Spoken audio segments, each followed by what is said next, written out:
ஒரு ஊர்ல ஒரு ஏழை பெண் பூஜா, அவளும் அவ அம்மா சரோஜாவும் தெருவோரமா நடந்து போயிட்டு இருந்தாங்க.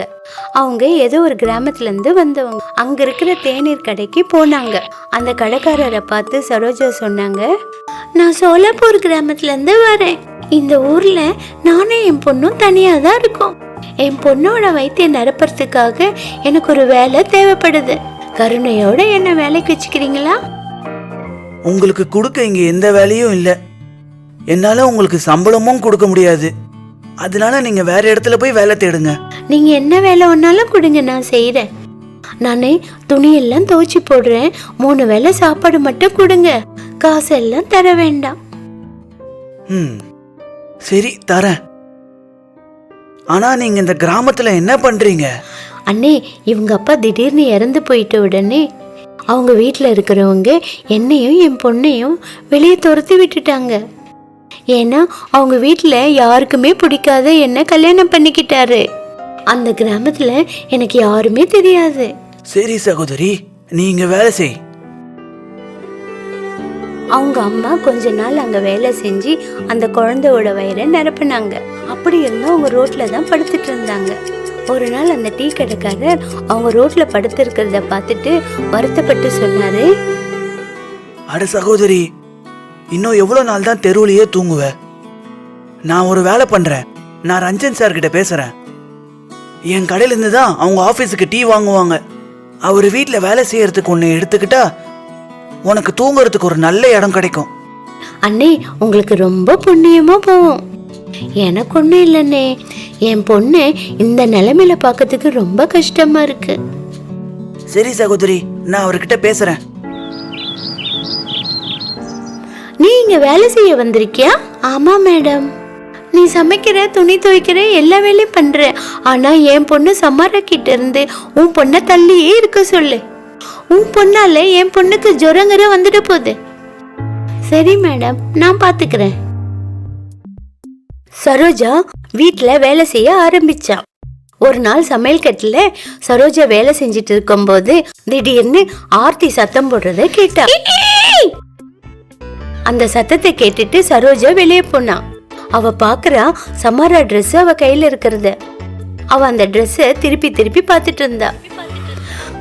உங்க அம்மா இதெல்லாம் சொல்லி தரலையா? என் பொண்ணு கிட்ட இருந்த பொருள் கிட்ட இருந்து தூரமா இரு. மேடம் மேடம், மன்னிச்சிடுங்க மேடம். திரும்ப இந்த மாதிரி நடக்காம பாத்துக்கிறேன். அப்படி நடக்கவும் கூடாது. உன் சுத்தம் இல்லாத பொண்ணு என் பொண்ணு கிட்ட இருந்து தள்ளி இருக்க சொல்லு. இந்த ட்ரெஸ் நீயே வச்சுக்கோ. இனி இந்த ட்ரெஸ். இத சொல்லிட்டு ஆர்த்தி அங்கிருந்து போனா. பூஜா அழறத பார்த்துட்டு சரோஜா சமாதானப்படுத்த அரவணைச்சுக்கிட்டா. அப்புறம் ஒரு நாள் ஆர்த்தி சரோஜாவை கூட்டிக்கிட்டு சந்தைக்கு போனாங்க. பூஜாவும் சமாராவும் தனியா வீட்டுல இருந்தாங்க. சமாரா விளையாடிட்டு இருக்கும் போது திடீர்னு தலை சுத்தி கீழே விழுந்துட்டா. பூஜா இத பார்த்துட்டு அவ கிட்ட வேகமா ஓடினா. அவ உடனே தண்ணி எடுத்துட்டு வந்து சமாரா முகத்துல தெளிச்சா. சமாரா, சமாரா, எழுந்துடு சமாரா. பூஜா கைய பிடிச்சி எழுப்பியும் சமாரா எழுந்துக்கவே இல்லை. உடனே அவ வெளியே ஓடுனா. வெளியே இருக்கிறவர்கிட்ட நடந்ததை சொல்லி அவரை வீட்டுக்கு கூட்டிட்டு வந்தா. பக்கத்து வீட்டுக்காரர் சமாரா அப்பாவுக்கும் டாக்டருக்கும் போன் பண்ணி வர வச்சாரு. டாக்டர் சமாராக்கு ஊசி போட்டாரு. அதுக்குள்ள சரோஜாவும் ஆர்த்தியும் சமாரா அப்பாவும் வந்துட்டாங்க. சமாராவோட பிபி திடீர்னு குறைஞ்சிருச்சு. அதனால அவ மயக்கமாயிட்டா. சரியான நேரத்துல மருத்துவரை கூப்பிடலனா இது பெரிய பிரச்சனையா இருக்கும். இதெல்லாம் பூஜாவால தான். அவ தான் என்னை கூப்பிட்டு நடந்த எல்லா விஷயத்தையும் என்கிட்ட சொன்னான்.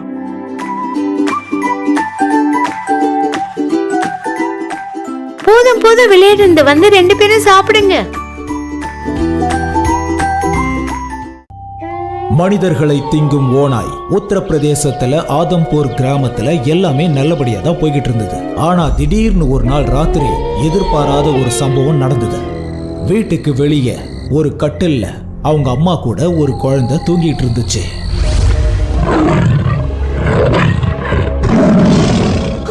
காப்பாத்துங்க, காப்பாத்துங்க, யாராவது என் குழந்தைய காப்பாத்துங்க. ஒரு ஓனாய் என்னோட குழந்தைய தூக்கிட்டு போகுது. ஆனா அதுக்கப்புறம் குழந்தைய பத்தி எந்த தகவலும் இல்ல. அடுத்த நாள் கிராமத்துல இதனால ஒரே கூச்சலும் குழப்பமும். குழந்தைய தூக்கிட்டு போனது யாரு அப்படின்றது தான் அவங்களுக்குள்ள உள்ள ஒரு கேள்வி. அம்மா சொன்னாங்க ஓனாய் தூக்கிட்டு போயிடுச்சுன்னு. சம்பவம் நடந்த இடத்துல இருந்து காட்டுக்கு போற வழி வரைக்கும் அந்த ஓனாயோட தடத்தோட சேர்த்து கூடவே ஒரு மனிதனோட தடமும் இருந்துச்சு.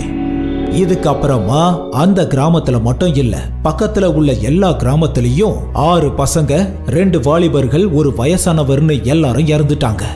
இது நடந்த எல்லா இடத்துலயும் ஓனாயோட கால் தடத்தோடு சேர்த்து மனித கால் தடமும் இருந்துச்சு. இத பார்த்த எல்லா மக்களுக்குமே பயங்கர குழப்பம்.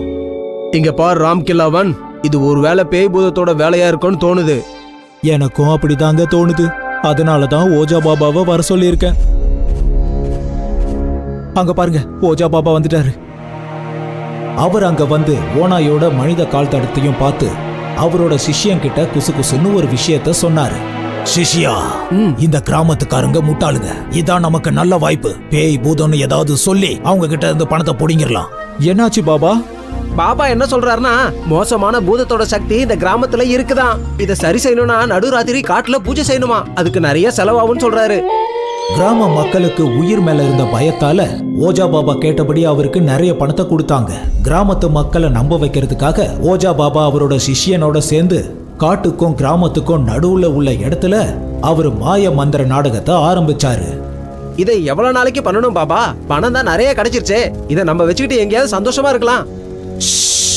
இங்க பாரு, கிராம மக்களோட நடமாட்டம் இந்த பக்கம் இருக்கிற வரைக்கும் நாம இப்படி பண்ணிதான் ஆகணும். அவங்க இங்க வர்றதை எப்ப நிறுத்துறாங்களோ அப்ப நாம இங்க இருந்து ஓடி போயிடலாம். சிஷ்யா, மக்களோட நடமாட்டம் இப்போ இங்க இல்ல. வா, நம்ம பொருளெல்லாம் எடுத்துக்கிட்டு இங்க இருந்து நாம போயிடலாம். இது என்னது குருஜி? இதுவா? இது அந்த மனித ஓனாய் தான். இத பத்தி நான் பேய் பூதங்களோட சரித்திரத்துல நிறைய படிச்சிருக்கேன். பயங்கரமான இருட்டுல நடு ராத்திரியில மிருகங்களோட ஆத்மா மனுஷங்களுக்குள்ள போயிடுமா. ஓடி வந்துரு, நிக்காத, திரும்பி பார்க்காம ஓடு. என்ன காப்பாத்துங்க, என்ன காப்பாத்துங்க, என்ன காப்பாத்துங்க.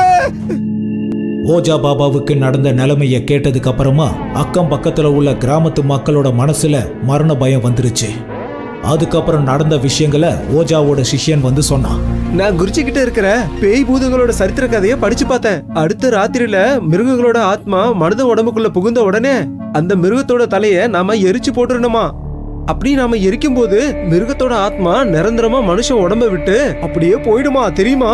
ஆனா பிரச்சனை என்னன்னா, அடுத்த ராத்திரியில நடு சாமத்துல அந்த மிருகத்தோட ஆத்மா எந்த மனுஷன் உடம்புக்குள்ள போதுன்னு நமக்கு எப்படிப்பா தெரியும்? அதெல்லாம் இருக்கட்டும், இன்னைக்கு ராத்திரி அது யார் உடம்புக்குள்ளப்பா போக போகுது? அது தெரிஞ்சுக்கணும்னா நீங்க இன்னைக்கு நடு சாமத்துல காட்டுல போய் பாருங்க. அது என் பையனை கொண்டு இருக்கு. அதை எரிக்க நடு ராத்திரியில நான் காட்டுக்கு போக தயார். அது என்னுடைய குருஜியும் கொன்றுச்சு, அதனால நான் அதை உங்களுக்கு புடிச்சு கொடுக்கறேன். நடு ராத்திரி அந்த சிஷ்ய காட்டுக்கு பக்கத்துல உள்ள அந்த இடத்துல ஒரு பெரிய கயிறுல ஒரு முடிச்சு போடுறான். அந்த கயிறோட இன்னொரு முனைய ஒரு மரத்தோட கிளையில தொங்க விட்டு மரத்துக்கு அந்த பக்கமா விட்டு வச்சிருந்தான். அதுக்கப்புறமா அவன் உருவாக்கின அந்த முடிச்சுக்குள்ள அவனே போய் நின்னுகிட்டான்.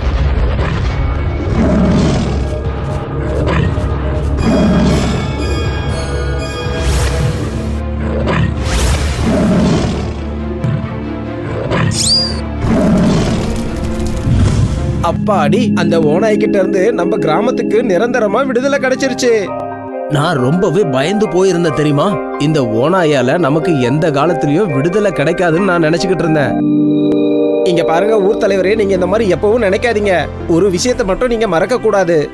வாழ்க்கையா இருந்தாலும் பிரச்சனையா இருந்தாலும் ஆரம்பம்னு ஒண்ணு இருந்தா அதுக்கு கண்டிப்பா முடிவுன்னு ஒண்ணு இருக்கும். அந்த முடிவுக்கான வழியை தான் நாம தேடி கண்டுபிடிக்கிறது முக்கியம்.